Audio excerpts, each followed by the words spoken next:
that I want you to hear. Mm-hmm. When I heard it, I could not stop listening to it. But what's it about? I want you to just listen first. Is that okay?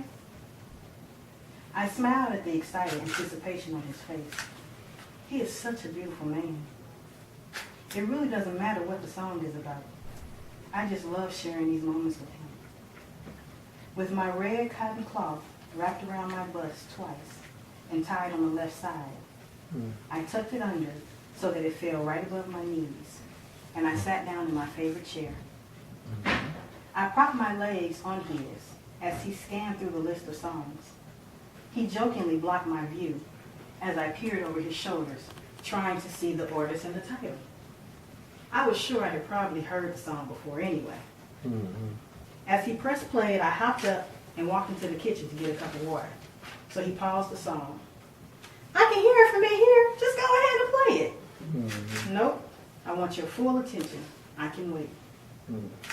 I filled my glass and a glass for him. As I walked back to the chair, he took off his shirt and relaxed a bit in his chair before I placed my feet back on his lap. As I listened to the rhythm and the words, I found myself lost in thought. There were so many images and scenarios flashing through my mind that I had not noticed the tears streaming from my eyes.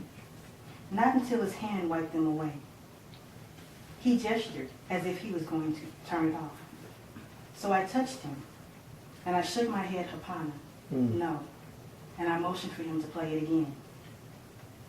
Each word, each tear, each thought took me to a place that I rarely allow myself to go. Without the words to focus on, where would my mind drift to? At least with the words playing, I had something to keep me grounded in my body. I listened to the song 3 more times before I could muster up the nerve to let him turn it off. When the music stopped, we sat in silence. After several moments, I pulled my legs from his lap, stood up, and walked over to him.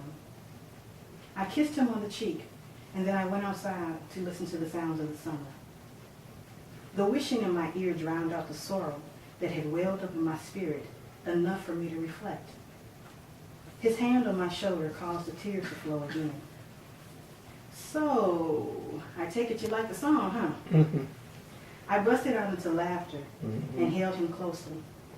I wanted to never let him go, to keep him forever safe in my arms, so that he would never have to experience what was in that song. I kissed his face and I smiled. I could sense that he was getting concerned about me, and I wanted to release him from his angst, but I could not formulate my thoughts, not in my head, to convey the waves of emotion I was feeling. I wish I could explain what I'm feeling, love. He slightly smiled and placed his lips on my forehead. The tears flowed again. He lifted me off the ground and carried me to the futon, and he sat me down. Whatever it is, you need to get it out.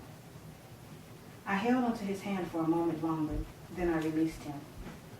He went upstairs and came back down with a deep blue cloth wrapped around his waist and knotted in the front, as is traditionally done.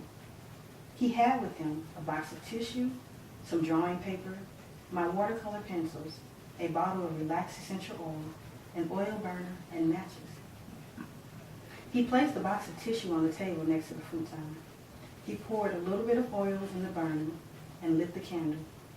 He handed me my drawing supplies, and then he walked away. From the other room, he turned the song back on and let it play on repeat. I wanted so much to have him beside me, as if to plug up the pain. I chuckled to myself at the thought, and I tried to block out the feeling. A warm sensation came over my body, and I heard the voices of my male ancestors. Tell our story, they echoed. I scribbled on page after page, starting and crumbling up again and starting again.